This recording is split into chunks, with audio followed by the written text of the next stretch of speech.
எந்த ஜாதிக்கு கல்வி இல்லை என்றார்களோ அந்த ஜாதியில் பிறந்த கோவி செல்வன்.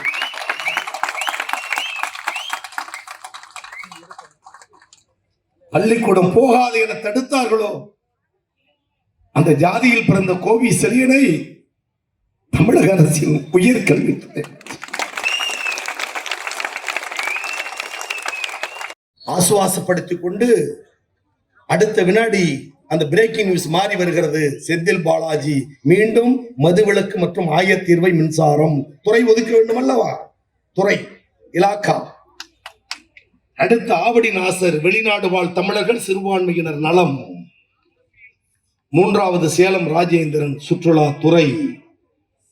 நான்காவது கோவி செலியன் ஒரு ஆட்டுத்துறைக்கு மாட்டுத்துறைக்கு குடிசை மாற்று வாரியத்திற்கு ஏதோ ஒரு இலாக்காவிற்கு அறிவிப்பார்கள், புதியவன் தானே அமைச்சரவைக்கு என்று காத்திருந்த நேரத்தில் என் தங்க தலைவர் அறிவித்தான்.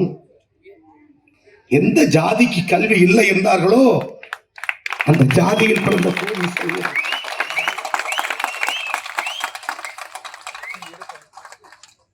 பள்ளிக்கூடம் போகாது என தடுத்தார்களோ அந்த ஜாதியில் பிறந்த கோவி செல்வனை தமிழக அரசின் உயர்கல்வித்துறை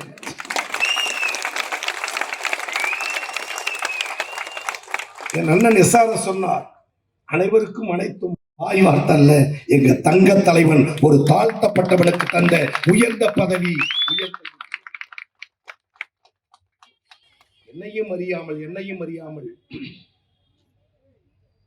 இந்த எளிய தொண்டன் கோவிசனுக்கு தரப்பட்ட உயர்கல்வி துறை கற்றலும் கற்பித்தலும் அவன் தொழில். எவன் தொழில்? ஐயர் ஐயங்கார் சர்மா சாஸ்திரி. ஐயர் ஐயங்கார் சர்மா சாஸ்திரி உயர் ஜாதியில் பிறந்தவர்களுக்கு தான் அந்த கல்வி கற்றலும் கற்பித்தலும் அவன் தொழில். நீ அவனுக்கு அடிமை வேலை செய்ய வேண்டும், நீதான் சூத்திரன்.